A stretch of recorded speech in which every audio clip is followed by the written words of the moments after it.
Hi, I'm Jasmine Hong, and I'll be presenting my presentation on participatory culture, students as creators of content.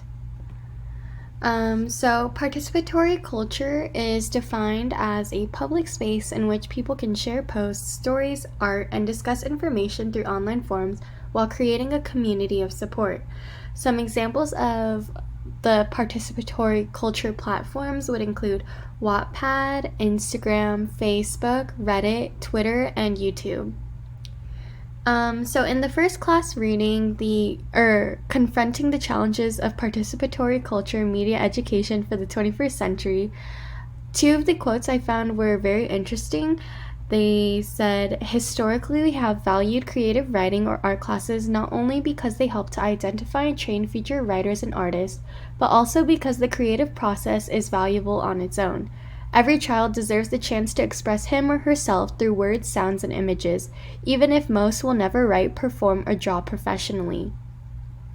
The other quote says, participatory culture shifts the focus of literacy from individual expression to community involvement. So basically, participatory culture allows students to discover and explore interests that they are not normally introduced to in formal education. So the summary continued. Henry Jenkins is a professor at USC. He actually created the term of participatory culture. So participatory culture allows students who are more reserved to utilize and mobilize the skills they have learned and direct them to changing the world. He also said, don't build something like YouTube, use YouTube. Henry Jenkins insisted that students who do not participate in student government, for example, the students who are playing games such as Dungeons and Dragons, are more inclined to use participatory culture and find interests that would help them explore their future. Mimi Ito, an anthropologist at UCI, said that media literacy is a starting point in transition to participatory culture in which students use the online world as environments to develop specialized interests. She also said, do not abandon informal learning but coordinate to combine informal and formal learning towards productivity.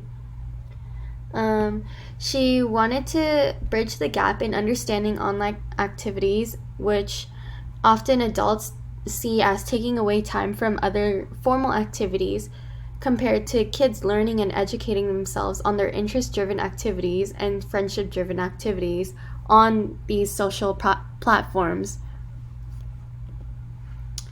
My reaction: as a future educator and a current student in the 21st century, this week's readings and videos were eye-opening in a sense that technology can be utilized for learning for students and teachers. Rather than viewing social media platforms as wasted time, teachers can meet students in the middle by utilizing these apps for informal and formal learning. I also believe that participatory culture holds a variety of benefits for students to explore their interests and receive feedback from others. An example would be Wattpad.com, in which we actually use this week. People who upload their stories to Wattpad are able to receive feedback from other students or people, and they are allowed to utilize these comments and finish their stories or make edits and adjustments. I also agree with Henry Jenkins and Mimi Ito in saying that educators need to involve internet usage in education so that students can be introduced to platforms in which they may explore interest-driven activities and friendship-driven activities. I believe that participatory culture will push students to be more proactive in discovering their passions relative to their future. With participatory culture, there are no guidelines in which students have to follow. They can make their own paths and be supported by the online community along the way. Thank you, and that's all.